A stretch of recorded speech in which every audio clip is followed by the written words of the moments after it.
అందరికీ కూడా నమస్కారం.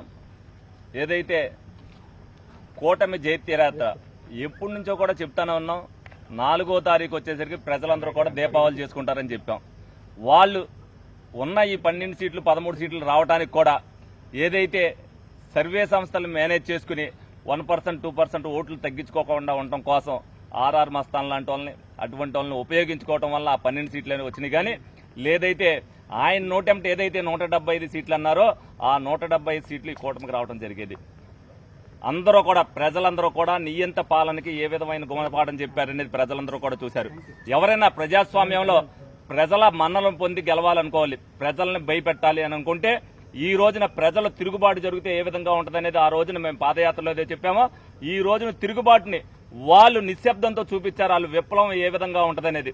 భవిష్యత్తులో ఎవరో కూడా ఏ నాయకుడు కూడా ఇటువంటి పరిపాలన చేయకూడదో, చేస్తే గుణపాఠం ప్రజలు ఏ విధంగా ఇస్తారనేది ప్రజలందరూ కూడా తీర్పునిచ్చారు. ఈ తీర్పుని స్వాగతిస్తున్నాం. ప్రజలందరూ ఇలాగే ఉండాలి. ఎప్పుడైనా సరే ఎవరు తప్పు చేసినా సరే తప్పుని ఎదిరించి ఓటేసే శక్తి ప్రజలకు ఉండాలి. తప్పనిసరిగా ఏదైతే కూటమి విజయం సాధించిందో ఇది ప్రజా విజయం, ఇది ప్రజలకే అంకితం. తప్పనిసరిగా ఆంధ్రప్రదేశ్ రూపురేఖలను మార్చడానికి కూటమి భవిష్యత్తులో ప్రజల్లో మన్నన పొందేదిగా రేపొద్దున అంతా కూడా పరిపాలన అంత సవ్యంగా సాగుద్దని మీకు అందరికీ కూడా తెలియజేయడం జరుగుతుంది.